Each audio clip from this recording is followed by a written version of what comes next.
En battant un Naples qui ne fait pas la même saison que l'an dernier, Barcelone s'est qualifié en quart de finale de Ligue des Champions pour la première fois depuis quelques années déjà. Cette réussite est à mettre au crédit de Xavi, beaucoup critiqué pour ses résultats en Europe, à juste titre, et qui pour sa dernière saison au club, rectifie ce point noir et donne de l'espoir pour le futur de l'équipe. Dans sa conférence de presse, le Catalan a de nouveau parlé de la pression. Si j'étais mesquin, je lui rappellerais que cette pression, accentuée par la presse, prend d'abord source dans les discours de sa direction, mais je ne le suis pas. Et surtout, c'est un sujet que j'ai traité dans la première partie de la trilogie que tu peux voir après cette vidéo, puisque le lien sera dans la description. Pour cette qualification, Barcelone nous a offert un match assez audacieux, avec une ligne haute, des centraux qui n'hésitent pas à jouer devant, et une attaque un peu remaniée, qui a permis aux attaquants de briller chacun dans le domaine où ils sont le meilleur. Un match intéressant. Si Naples et Kvaratskhelia avaient eu plus de réussite en face des cages, on aurait pu assister à un match avec un peu plus de tension, mais au final les Italiens n'ont pas su revenir. Parmi les faits de jeu les plus intéressants, on pourrait parler du duo Araujo-Osimhen, qui nous a montré les limites du buteur nigérian, les déplacements intelligents de Lewandowski, la capacité à utiliser les espaces de Gundogan, ou bien même la polyvalence d'Adjoao Cancelo. Mais moi j'ai envie de m'attarder sur deux choses. Déjà l'avant-match, puisque la tension était palpable chez les supporters, qui redoutaient une nouvelle élimination honteuse et qui ont placé beaucoup d'espoir en Lamine Yamal. Le second me paraît évident. Si Araujo a dominé son duel face à Osimhen, c'est aussi grâce à l'aide du second central, Pau Cubarsí. Monté avec les pros depuis peu, il a profité des blessures et des mauvaises performances en défense pour s'offrir une place et la récompense est rapidement venue. Titulaire en Ligue des Champions, il a sorti un match XXL qui lui a valu une belle compile sur Twitter,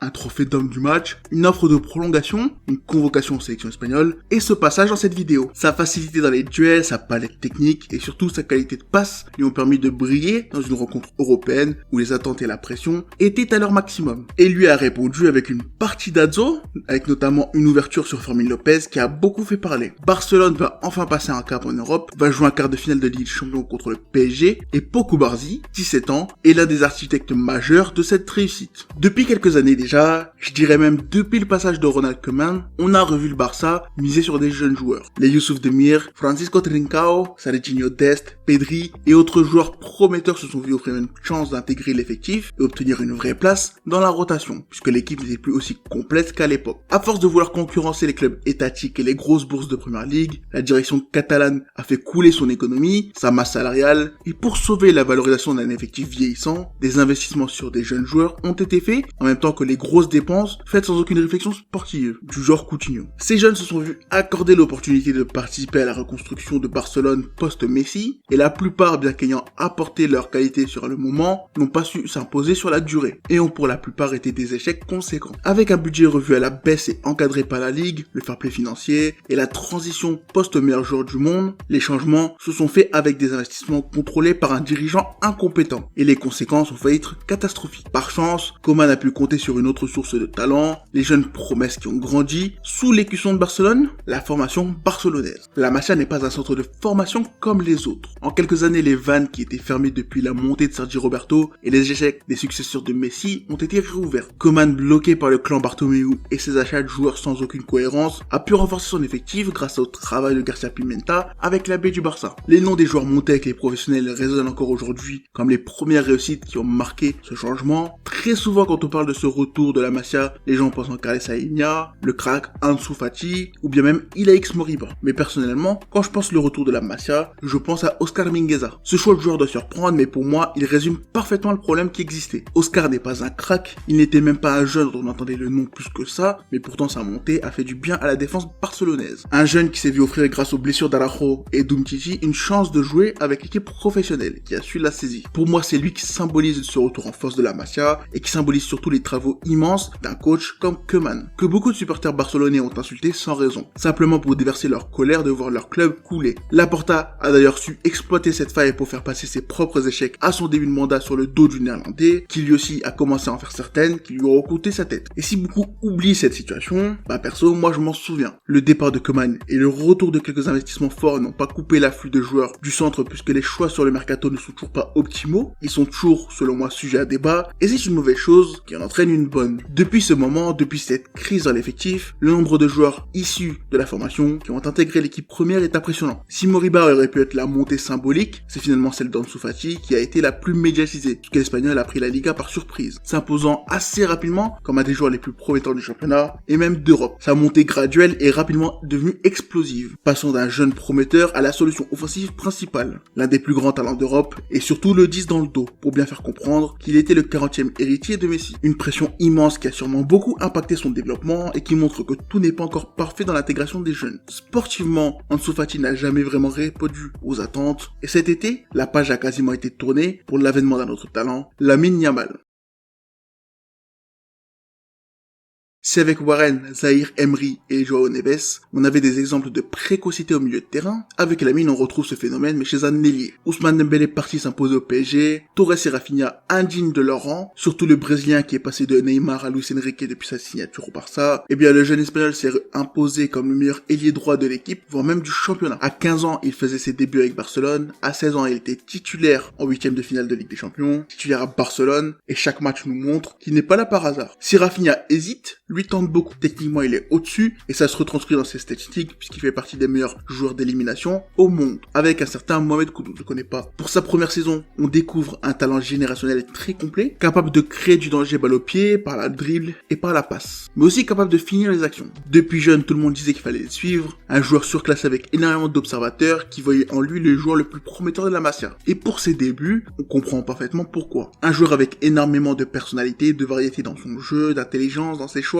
avec plusieurs cordes à son arc. À 16 ans, il est titulaire à Barcelone. Plus que ça, il est un facteur important dans chacun des matchs de l'équipe. Je l'ai déjà dit, mais contre Naples, les supporters sont tournés vers lui pour espérer la victoire. Et il leur a bien rendu, puisque impliqué dans les réussites offensives de ses coéquipiers. Notamment sur le second but, où c'est sa qualité de contrôle de balle, d'accélération, de feinte de corps et sa passe parfaite qui offre à Rafinha l'occasion de marquer. Si on regarde les choses sans réfléchir, Barcelone, privé d'un ailier droit performant, a trouvé une solution en faisant monter un jeune du centre prometteur. Une chose déjà faite dans le passé avec des Izalzouli ou Akoma, mais cette fois, la réussite est encore plus belle. Dans cet angle, on peut simplement féliciter Xavi d'avoir fait confiance à un jeune du centre, d'avoir réussi ce pari, et on peut évidemment mettre en lumière la réussite d'une transition compliquée pour le jeune joueur. Lui qui était toujours surclassé venait quand même de faire un sacré bond en avant, et pourtant cette étape ne l'a pas bloqué. Il n'a pas vraiment eu besoin d'attendre l'adaptation avant de confirmer les attentes, et je trouve qu'on oublie un peu trop ça actuellement. Bref, je pourrais débrancher mon cerveau et simplement voir le bon côté des choses, mais ce serait passer à côté du sujet de la vidéo. Quand on parle de réussite avec les jeunes du centre en Europe, je pense que l'exemple le plus parlant, surtout actuellement, c'est évidemment Phil Foden. Introduit petit à petit dans un effectif toujours plus intéressant, il est rapidement devenu un talent à surveiller, et un joueur dont les attentes n'ont fait que grandir. Mais au lieu de le jeter au lion, Guardiola et Foden ont été patients. Ils ont accepté les attentes, les critiques et les moqueries, et aujourd'hui, il est totalement imposé dans l'effectif, et tellement fort que pour certains, il fait partie des meilleurs joueurs de la saison. Bon, perso, j'ai pas assez regardé Manchester City pour être d'accord, mais je ne me prononcerai pas. Pourtant, quand tu compares les évolutions de carrière d'Ansu Fati et Lamine Yamal à Phil, tu comprends qu'il y a un petit problème. Si le titre de la vidéo est surexploité, ce n'est pas parce que trop de joueurs sont sortis de la Masia, mais plutôt parce que ces jeunes jouent trop dès leur première saison. Ansu a pu profiter d'une année sous Valverde où il a simplement été un remplaçant. Médiatiquement, son évolution n'a pas été la même. Avec l'arrivée de Laporta, Jorge Mendes, le départ de Messi et le trou médiatique qui a été créé, Ansu est devenu le nouveau visage du Barça. Le numéro 10 l'a tué, physiquement jouer à ce niveau aussi jeune l'a détruit, et depuis, on n'a plus revu ce joueur prometteur enchaîner des matchs. Sa gestion était une erreur, c'est triste, mais malheureusement cela arrive. Suffit de voir avec Odegaard ou d'autres que ce genre d'erreurs peuvent aussi être réparées. Non, le vrai problème dans cette histoire, c'est que cette leçon n'a pas été retenue. Lamine, 16 ans, va taper les plus de 2500 minutes pour la première saison professionnelle avec Barcelone. Avec une vingtaine de titularisations en 38 matchs joués, il va sûrement taper des records de précocité incroyables. Et si certains doivent voir ça comme une réussite, personnellement je suis inquiet. Quand j'écris cette vidéo, je pense à des joueurs comme De Jong, De Ligt, qui eux aussi ont commencé jeunes, mais qui ont eu la chance de goûter au monde professionnel avant, puisque la Young de l'Ajax est en seconde division. Yamal est directement passé avec les A, pour l'instant ça tient, mais tu sais que cet enchaînement de matchs pourrait avoir un impact. Récemment, des joueurs lancés tôt comme Varane ont ouvert le débat concernant l'impact de cette éclosion précoce sur leur physique, leur mental, et lui en est le parfait exemple que même réussi sur le long terme, les conséquences peuvent être importantes. Si on regarde bien les choses, la présence aussi importante de jeunes dans l'équipe n'est due qu'à un manque de leaders, de joueurs performants et donc à un mercato trop souvent raté de la part des décisionnaires de Barcelone. Aujourd'hui, ce sont les Ansu Fati, Gavi, Baldé, Pedri et quelques autres qui sont affectés par une carrière commencée plus tôt, par un football de plus en plus exigeant physiquement, par des périodes de récupération physique de plus en plus courtes, mais aussi et surtout par des décisions médicales très discutables. Trop souvent des risques sont pris puisque l'équipe a besoin d'eux. On l'a vu avec Pedri que parfois les temps de récupération sont réduits, qu'ils accélèrent leur retour dans le groupe et les conséquences sont rapidement visibles. Avec Dembélé au PSG qui n'a eu que très peu de pépins cette saison, on peut se demander si le staff fait correctement son travail. Si un élément extérieur au sein du club ne joue pas aussi un rôle dans l'hécatombe de blessures qui a touché les saisons récentes, et notamment celle-ci. Pour moi, c'est le dernier problème à évoquer. Encore plus que la précocité, c'est la dangerosité des décisions prises pour les jeunes du centre, qui interpellent, et on voit déjà avec des Ansu relancer trop tôt de sa blessure au Betis, que Xavi et son staff sont fautifs sur ce coup. De mémoire, il y avait aussi une histoire d'opération mal passée. Je crois qu'en 1 ou 2 ans, il a subi 3 grosses opérations, et je me demande si les décisions médicales prises par le staff et l'entourage du joueur ont été les bonnes. Faire jouer ces jeunes est une bonne chose. C'est même une très bonne chose que les avantages sont nombreux, que ce soit en termes économiques, sportifs ou de marketing, mais en les faisant jouer autant, tu peux tuer une génération talentueuse autant que si tu ne les faisais pas jouer. Il faut trouver un équilibre, c'est une chose très complexe et pourtant vitale pour la suite de leur carrière. D'autres gros clubs font évidemment l'erreur comme Arsenal qui pourrait être mis en procès pour la surutilisation de Bukayo Saka, et là encore je m'écarte du sujet, mais au moins ça montre que Barcelone n'est pas les seuls. Récemment on a appris qu'un club où le coach se plaint de la pression souhaiterait offrir le numéro 10 à un jeune qui aura 17 ans l'an prochain. Une nouvelle méthode de communication, de marketing qui passe avant le bien-être de l'équipe et du joueur. On sait donc déjà qui a eu le génie, qui a eu cette idée. Les problèmes sont connus, les solutions sont donc évidentes et vont devoir être mises en place dès cet été. Avec le départ de Xavi, le staff devrait être changé, on peut espérer que les prochaines personnes en charge de l'infirmerie seront plus compétentes ou plus écoutées par un coach qui prendra moins de risques avec ses blessés. De l'autre côté, la direction doit se remettre en question. Cet été sera le premier mercato de déco et il aura la lourde tâche d'agir dans un été compliqué où les finances sont encore plus compliquées à naviguer. Surtout si la vente de Barça Studio n'a pas eu lieu avant le 30. Enfin, ça, c'est un